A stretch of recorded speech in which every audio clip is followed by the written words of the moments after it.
आमदार प्रताप सरनाईक यांच्या पाठपुराव्याला अखेर यश. कापूरबावडी ते गायमुख रोडवरील सेवा रस्त्यांचे रूपांतर मुख्य 60 मीटर रस्त्यांमध्ये होणार. मराठा भवन आणि सेवा रोडचे काँक्रिटीकरण यांचा शुभारंभ डॉक्टर श्रीकांत शिंदे यांच्या हस्ते आज 16 मार्च 2024 रोजी करण्यात आला. यामध्ये गेल्या अनेक वर्षापासून मराठा समाजाची मागणी होती. शिवाईनगर येथे मराठा भवन व्हावे, त्याप्रमाणे शिवाईनगर येथे 2000 स्क्वेअर मीटरमध्ये मराठा भवन बांधण्यात येणार आहे. त्याचे भूमिपूजन श्रीकांत शिंदे यांच्या हस्ते करण्यात आले. कापूरबावडी ते गायमुख या रोडवरील सेवा रस्त्यांचे रूपांतर मुख्य 60 मीटर रस्त्यांमध्ये घेऊन त्यांचे काँक्रिटीकरण करून घोडबंदर रोडचे रुंदीकरण करण्याच्या कामाचा भूमिपूजन समारंभ पार पडला. राज्याचे मुख्यमंत्री माननीय श्री एकनाथजी शिंदे यांनी घोडबंदर रोडवर होणारी वाहतूक कोंडीची समस्या लक्षात घेता आमदार श्री प्रताप सरनाईक यांनी केलेल्या विनंतीवरून MMRDAचे आयुक्त श्री संजय मुखर्जी यांना हे काम करण्याच्या सूचना केल्या होत्या. त्यानंतर ठाणे महानगरपालिकेचे आयुक्त श्री अभिजित बांगर व ठाणे महानगरपालिकेचे तसेच MMRDचे इंजिनियर यांनी संयुक्तपणे कापूरबावडी ते गायमुखपर्यंतच्या 60 मीटर रस्त्यांचे सर्वेक्षण केले असता सर्व्हिस रोडवर प्रामुख्याने फेरीवाल्यांनी अतिक्रमण केले असून या सर्व्हिस रोडवर फक्त पार्किंग होत असल्याचे निदर्शनास आले. या घोडबंदर रोडवर वाहतूक कोंडी होत असल्यामुळे जर सर्व्हिस रोडचा समावेश मुख्य रस्त्यामध्ये केला तर घोडबंदर रोडवरील वाहतूक कोंडी दूर होण्यास मदत होईल. आज या प्रकल्पाचे भूमिपूजन माननीय मुख्यमंत्री श्री एकनाथ शिंदे यांच्या सूचनेवरून खासदार डॉक्टर श्रीकांत शिंदे यांच्या शुभ हस्ते करण्यात आले. या प्रसंगी माजी आमदार श्री रवींद्र फाटक, माजी महापौर श्री नरेश मस्के, युवा सेनेचे कार्याध्यक्ष श्री पूर्वेश प्रताप सरनाईक, महिला जिल्हा संघटक सौ मीनाक्षी शिंदे, नगर सिद्धार्थ ओवळेकर, नगरसेविका सौ साधना जोशी, सौ नम्रता घरत, MMRDAचे व ठाणे महानगरपालिकेचे अधिकारी उपस्थित होते.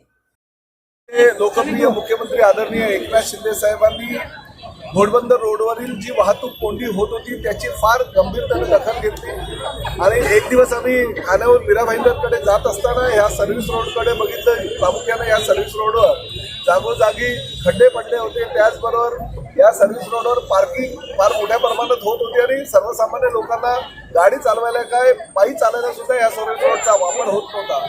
तर आमच्या डोक्यामध्ये संकल्पना आली की जर सर्व्हिस रोड ह्या मेट्रोचं काम चालू झालं असल्याकारणानं आपण जर घोडबंदर रोडच्या मुख्य रस्त्यामध्ये समाविष्ट केला तर गाडी वाहन चालकांना जी ट्रॅफिकची समस्या मोठ्या प्रमाणात होती ती होणार नाही. आणि ताबडतोब मुख्यमंत्री एकनाथ शिंदे साहेबांनी MMRDAचे कमिशनर श्री मुखर्जी साहेब आणि त्याचबरोबर ठाणे महानगरपालिकेचे आयुक्त श्री अभिजित बांगर यांना सांगितलं की समन्वय करून तुम्ही घोडबंदर रोडचं सर्व्हिस रोड हा मुख्य रस्त्यामध्ये घ्यावा, कारण हा सर्व्हिस रोड कागदावर नाहीच आहे.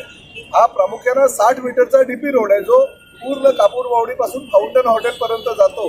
आणि आज माननीय मुख्यमंत्र्यांनी केलेल्या ह्या अतिशय चांगल्या कामामुळे घोडबंदर रोडची वाहतूक समस्या मोठ्या प्रमाणात दूर होणार आहे आणि त्यामुळे जवळजवळ MMRDAच्या माध्यमातून हा 8 ते 10 महिन्यामध्ये रस्ता पूर्ण होणार आहे. सिमेंट काँक्रिटीकरणाचं काम आजपासूनच सुरुवात झालेलं आहे आणि त्यामुळे याचं उद्घाटन भूमिपूजन जे आहे आपले लोकप्रिय खासदार श्रीकांत शिंदे साहेब यांच्या हस्ते आज झालेले आहे. या प्रसंगी प्रामुख्याने उपस्थित असलेले आमचे रवींद्र फाटक, नरेश मस्के, आमच्या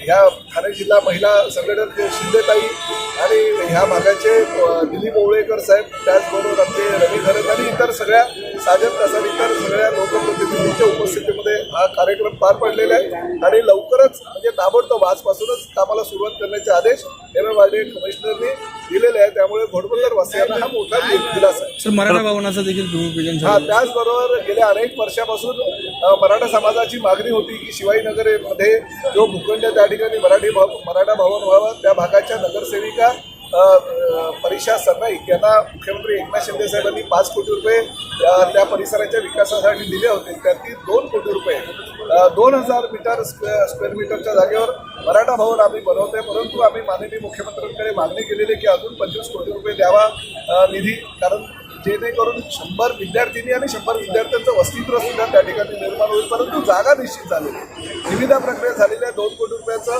कामही चालू झालेलं आहे. म्हणजे मराठा समाजाला एक स्वतःचं स्थान ह्या ठाणे महापालिका क्षेत्रामध्ये मुख्यमंत्री शिंदे साहेबांच्या मान्यतेने मिळालेलं आहे. त्याचंही भूमिपूजन सगळ्या मान्यवरांच्या उपस्थितीमध्ये खासदार श्री श्रीकांत शिंदे साहेबांनी आज केले.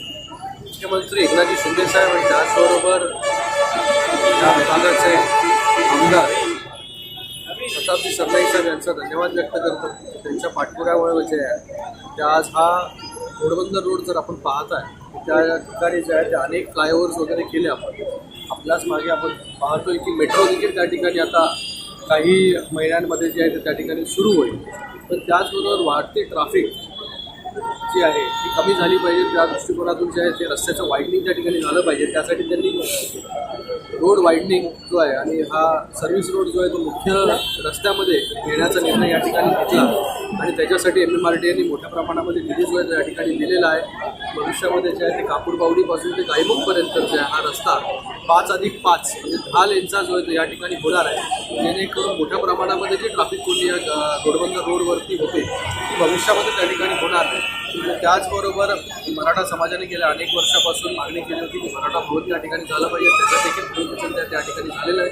मला वाटतं या मराठा भवनाच्या माध्यमाने अनेक गरजू विद्यार्थ्यांना देखील त्यांचं हक्काचं स्थान जे आहे ते त्या ठिकाणी मिळेल. त्यांच्या शिक्षणाची व्यवस्था असेल, त्या ठिकाणी लायब्ररी असेल, ग्रंथालय असेल, या सगळ्या गोष्टी ज्या आहेत त्या मराठा भवनाच्या माध्यमाने त्या ठिकाणी उभ्या राहतील. मी पुन्हा एकदा आमदार प्रताप सरनाईक साहेबांचं धन्यवाद व्यक्त करतो. मोठ्या प्रमाणामध्ये तुमच्या या मतदारसंघामध्ये इन्फ्रास्ट्रक्चरची कामं मला वाटतं कुठल्या आमदाराच्या MMR रिजनमध्ये जर सुरू असतील तर ते आमदार प्रतापजी सरनाईक साहेब आहेत. त्यांचा पाठपुरावा जो आहे तो वेळोवेळी त्या ठिकाणी असतो. पण मोठ्या प्रमाणामध्ये आपल्या मतदारसंघामध्ये मोठी भव्य दिव्य कामं असतील. रोड्स, रेल्वेज, ब्रिजेस, त्याचबरोबर खेळाचे मैदान असतील, मराठा भवनसारख्या वास्तू असतील, खेळाडूंसाठी जे आहे स्टेडियम असेल, या सगळ्या गोष्टी ज्या आहेत त्यांच्या मतदारसंघामध्ये करून घेण्यामध्ये जे आहे यशस्वी या ठिकाणी झालेले आहे. पुन्हा एकदा त्यांना खूप धन्यवाद.